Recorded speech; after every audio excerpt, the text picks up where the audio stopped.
One.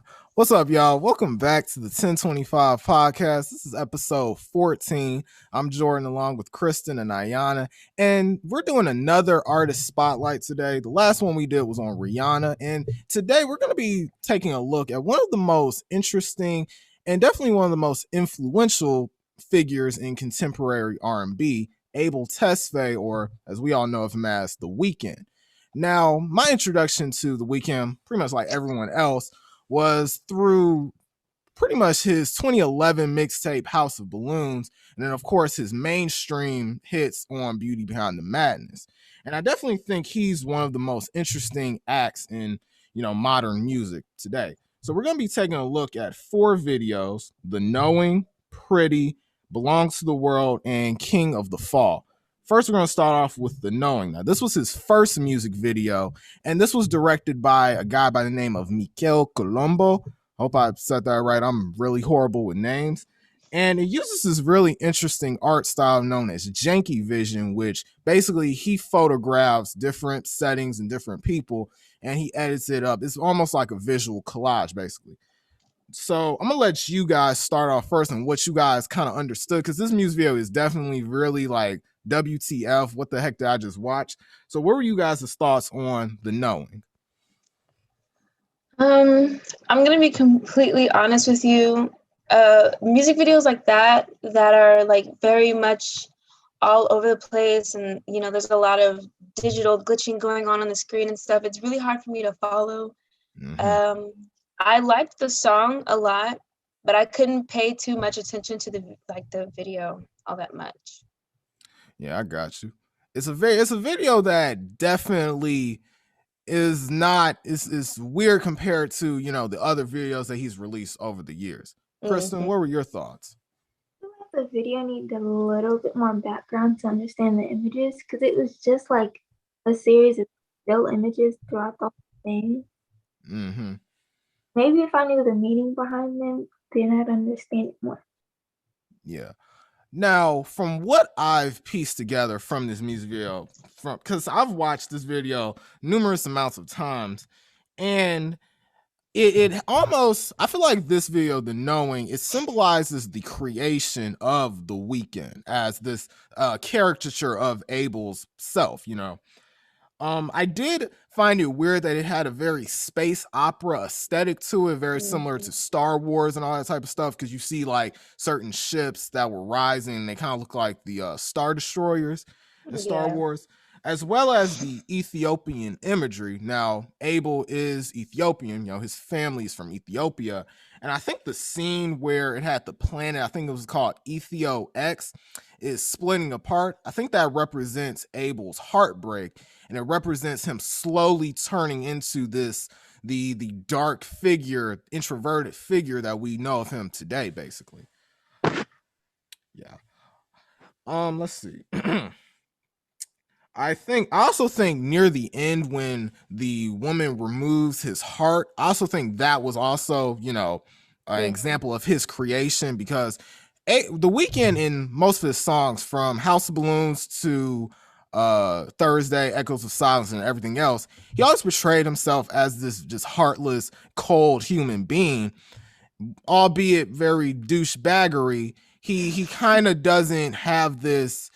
He doesn't have this like soul, you know what I'm saying? And even if we look to After Hours, a song called Heartless, it's like he's back to his old ways. And I definitely think The Knowing is an interesting track, and one that requires a lot more viewings, later on in the future, for people to fully like understand this film. And it also introduced, and also I also dig the final shot in this short where he drops the girl. It kind of represents the creation of his misogynistic tendencies that we'll hear in like Kissland, Beauty Behind the Madness, Starboy, and then After Hours, and of course My Dear Melancholy, which is full of it. But yeah. I think the lyrics, along with the imagery, now that you're explaining it to me, the lyrics are very reflective of the music video and vice versa. I could clearly understand what the premise of the song was about. It's about just like just becoming this whole new person out of the bed of lies that you've made for yourself. And it's incredible now having the video explained to me, having it all like visually come together in my head. Yeah. I can definitely understand the visuals a lot more now. And basically, the idea of this song, the main premise was that throughout the album House of Balloons, Abel is kind of courting this girl, saying, he can have her at any point in time. And then, of course, the Weeknd has always portrayed himself as a very toxic person, kind of similar to Future in a way, where he depicts himself as a very toxic person. And he thinks he's this alpha male when in reality he's the girl cheated on him. And then the chorus, I know everything. I know that this caricature of myself isn't helping me. I know that the stuff that I'm doing, the partying, the doing drugs and having sex, that's not going to help me in the long run. And even in the song, the title track, House of Balloons / Glass Table Girls, it kind of shows that he's not happy doing these things. Because, like, let's be honest, who wants to live the rest of their life just doing that, partying, doing drugs, and all that type of stuff? You live a sad life doing that stuff. Mm-hmm. And the knowing definitely encapsulates that. And the fact that this was the closing song on this project, it hits different, when you listen to it. But yeah. Any final thoughts on the knowing? This was, like you said in the beginning, a very interesting music video, and even more interesting concept for the song and for the video to come together. And even though I myself didn't really understand it, it was probably because I wasn't like focusing on key elements of the video. It was just so all over the place. I was like, whoa, I don't know what's really going on. There's a lot of stuff being thrown at me right now. And I'm glad that I was able to appreciate the song despite not really understanding what was going on in the music video. I did really enjoy the song a lot. But I think like this becoming like this Abel becoming the Weeknd-esque vibe is really great to me. I love those kinds of concepts where the artist definitely separates themselves from who they truly are behind the smiles that they have in the press and all these things that they may say in interviews and stuff like that. I think it's really cool, and I appreciate the artistry that he has in his music and in his music videos. They always speak to some part of myself whenever I listen. I really like it a lot. Yeah. What about you, Kristen? I don't really have much else to say. Okay. Now, the next two videos are from one of Abel's most underrated bodies of work, and that's Kissland. And I started listening to Kissland around the time that I entered college, and I definitely think it's one of his most underrated and definitely one of his best. And the two videos that we're going to talk about are Pretty and Belong to the World. Now, let's start with Pretty. The idea throughout this video, it's very interesting. It gives you this mystique to it, and that's one of the characteristics that I've always dug about The Weeknd, is that he's always depicted himself. We don't really know that much about him, and he brings that old school mystique of a celebrity, you know what I'm saying? Because back in the day with artists like Michael Jackson and Whitney Houston, you really didn't know a lot about them, of course, except for the stuff that popped up in tabloids and stuff. So what were you guys' thoughts on Pretty, as it's a very cinematic video, very similar to the overall vibe of Kissland?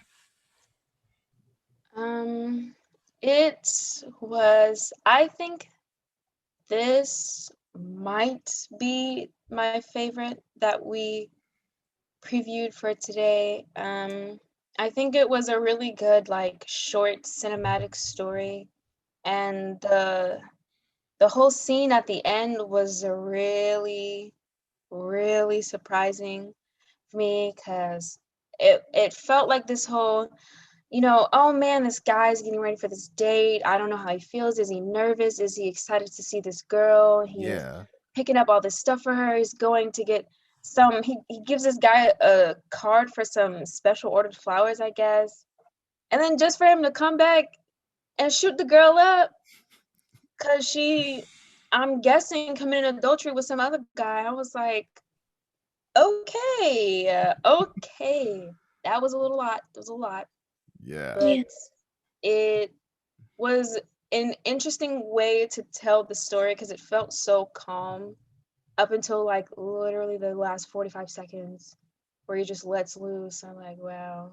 And the song greatly progresses with the feeling of the video. You're like, it's coming up on this high, and then it all just kind of bursts out at the end. And looking at it while listening to it, I was like, okay, that the vibe of the end makes a lot more sense with the music video now. And I really, really, really liked it. That's awesome. Chris? I agree. I was actually reading the comments while watching the video, and people kept pointing out that the cab driver just opened the door for him after he shot those two people, and I was so confused because, like, I think that someone would think, oh, he just shot these people, let me just run away. But he was like, oh, I'm gonna get my money though. Right. He was in on it. I dug it. Honestly, I watched this video the first time I watched this video, which was last semester, and I had to say this is one that I definitely go back to the most. Let me see. It uses throughout this video, it uses a cinematic technique known as a reversal, where basically it sets up this idea, but then it ends off with something different. Like Ayana was saying, when Abel is, he's getting off this plane and he's meeting the cab driver, driving to the rose store and getting the roses and all that, we think, okay, he's going to go on this date. He's coming home and his girlfriend is getting ready and all that. And then even when the car pulls up to the driveway, we think, okay, Abel's home and they're doing it, right? And then it happens when we see him shoot up the house. It's like, okay, that wasn't the whole idea at all. Abel was ready to kill this person. And even the use of color, the color red on April's girlfriend's dress that she was trying on, it shows that this girl is in danger. Like, she's not, gonna live through this night. Abel's literally gonna shoot her down while she was having sex with her boyfriend. And I'm just thinking to myself, because you know how YouTube censors out stuff, I'm thinking to myself, how the hell did this even pass all of that? I'm like, I gotta notice, like, when I was going to watch the video, it was like, there's explicit content. Would you like to continue? I was like, what am I gonna see? What's gonna be unpacked in here? What's going on? A whole lot. And I also thought it was cool that the red dress was literally lying next to his girlfriend as she's dying. Beautiful. He's really good at creating like cinematic videos and stuff like that. He's one of the main people. And then we're gonna move on to Belongs to the World, because these two, I'm gonna kind of combine these into the same, section of this podcast.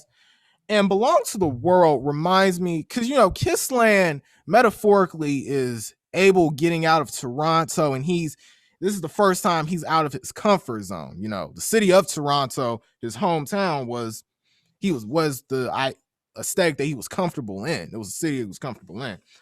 And I really dig the overall cinematography in Belongs to the World, as well as Pretty.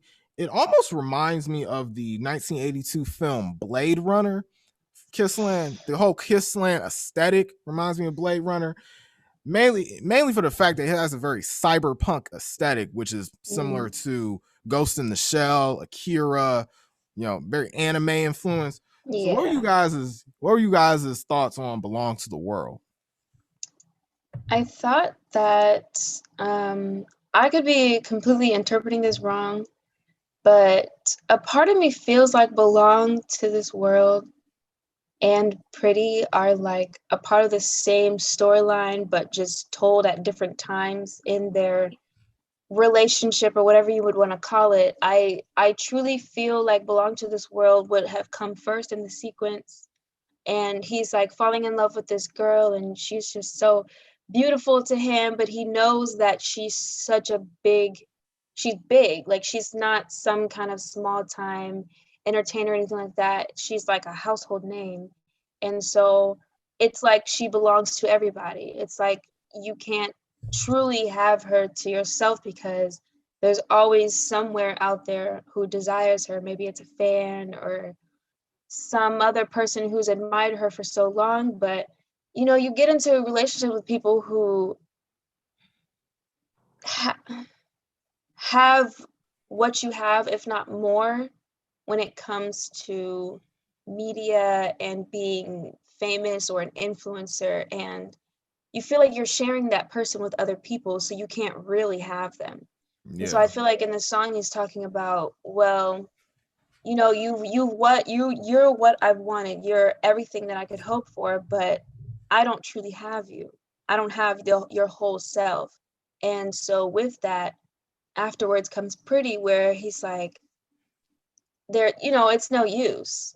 If I can't have you, nobody can. And so he kills him. Right. But I could be totally wrong. That's just how I took him. I'm gonna be honest with you, my interpretation on the album and Belong to the World is eerily similar to yours, Ayana, and we'll get to mine in a few seconds. But Kristen, what are your thoughts on Belong to the World? I think that he fell in love with a girl that was on all the posters, but he's mad because he played games and she left. Okay. Now, when it comes to the story of Kissland, right? Thematically, this song is based off of Abel's love of a prostitute, basically. So if we, for example, in the opening track, Professional, he basically saying, I will decide when we're through. You know what I'm saying? You're not going to make that decision. I will. And then Belongs to the World is basically, I think Belongs to the World is like the third track on this project, or maybe Pretty is. And even when in Pretty, the line, you will never feel this pretty, he's basically saying you're never going to feel as beautiful or as loved as I've made you feel. You know what I'm saying? He's putting those toxic elements into his, you know what I'm saying? Into like his music. Nobody's going to love you the way that I love you. So exactly. There's no point in leaving. Exactly. And then Belongs to the World is basically saying, I want to take care of you. I want to love you. He wants to domesticate her, but you belong to the world. Everyone else has had you. You know what I'm saying? And of course, people, like, I was reading the comments when people were, watching this video, and people were saying, oh, Future said belongs to the streets, and then The Weeknd says belongs to the world. Like, imagine you belong to the whole damn world and stuff. It's crazy. But yeah, I think oh, I just lost it. I think that, and I think you made a good point just now. I think this, like, Belong to the World would be like the love song, you pouring your heart out to this person, and you're like, I truly love you. There's nobody else in this world, whatever. But Pretty is more so that the toxic side of your love for someone, where it's not such a homey and comfortable feeling of love. It's more of, you belong to me. And if you try to escape or somebody else has you, then I'm just going to take you from everybody. Right. And I think both of the concepts work so well together. And it really came together really great once I saw Belong to the World. Yeah. Any thoughts, Kristen? All righty. And now we're gonna move, and we blew by these real fast. We're gonna go to a song that I was listening to back when I think I was in a junior in high school when this came out. Well, not when this came out. This came out in 2014. But it's called King of the Fall. And metaphorically, because this came out in 2014, metaphorically, this was the last time Abel was ever underground. from 2011 to 2014, he was still the underground, somewhat big, Toronto artist. He was running around with Drake on his world tours and stuff, and he was a feature artist and all that. But he didn't really blow up until 2015. So and I also like, when it comes to King of the Fall, I like the chill vibe to it. You know what I'm saying? The instrumental definitely is a very chill kind of track. It sounds like something you can listen to when you're like going through the mall or driving at night and all that. But what were you guys' thoughts on this track, King of the Fall? I'm gonna be honest with you. I didn't like the music video. I didn't really like this song. It's like one of those songs that every artist has done at some point to a certain degree, where it just feels so boastful. Like it feels like it's oozing superiority complex, and it's like, oh, I got all this big stuff. I can do this. I can do that.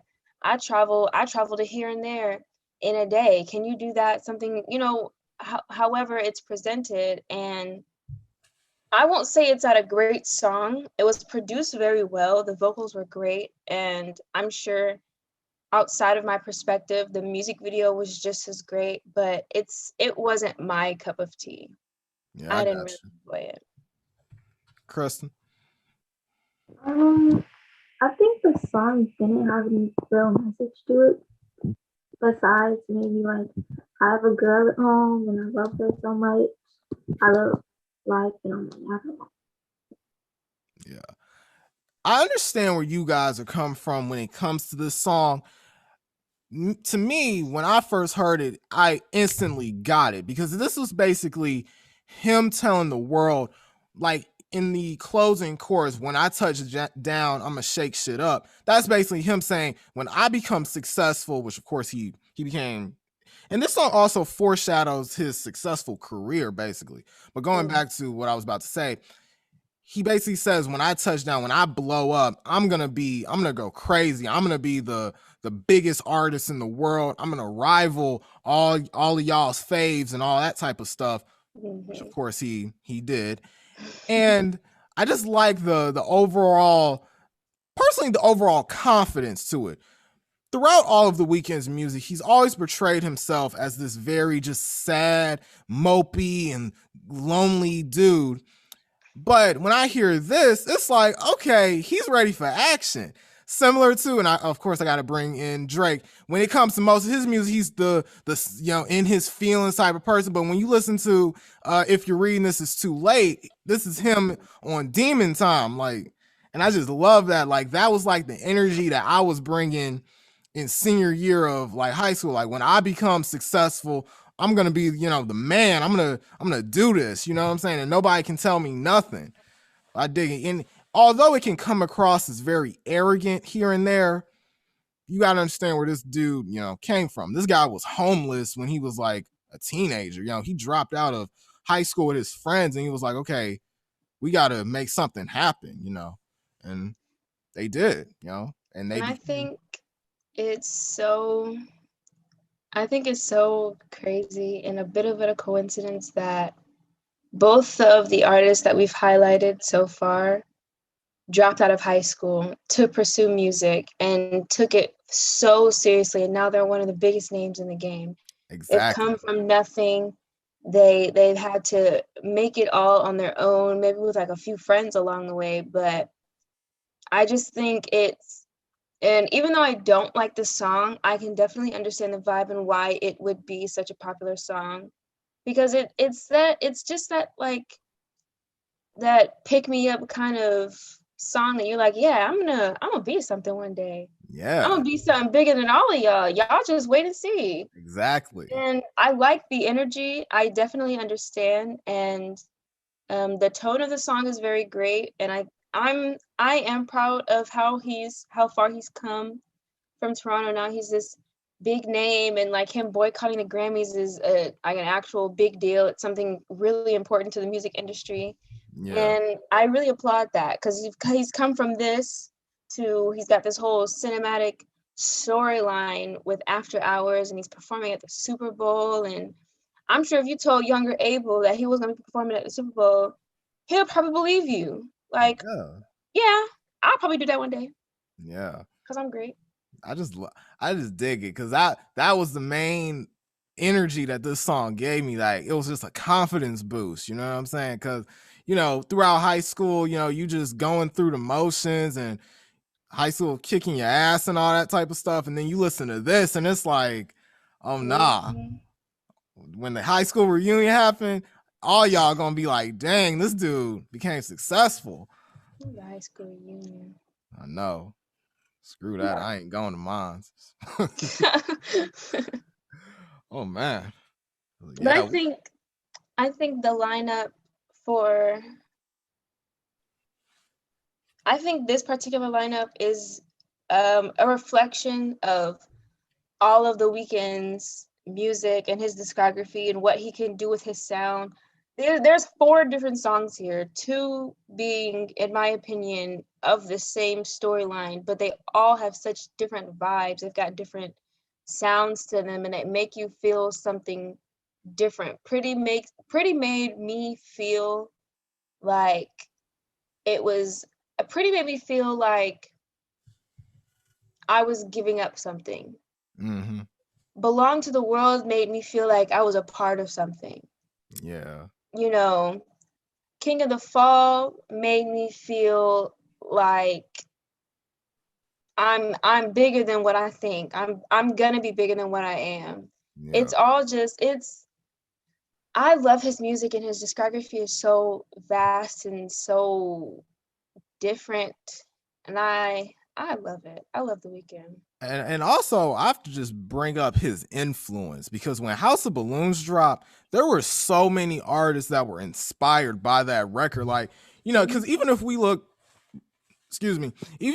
back at like the early 2000s when it came to R&B music, of course we had acts like Usher and Chris Brown, and they were more in that dance pop type of sense. Yeah. But then when we have Abel and then Frank Ocean, they kind of brought a more introverted side of R&B, where they're not always, you know, they're not the socialites, they're not the, you know, go to every party in the world and do all that other type of stuff. They're the type of people who are like you listen to Weeknd in the dark on a cold winter night, and then you can hear Frank Ocean just like on a nice summer drive or whatever. But I've always dug this dude's music, and he's definitely one of my personal favorites up there.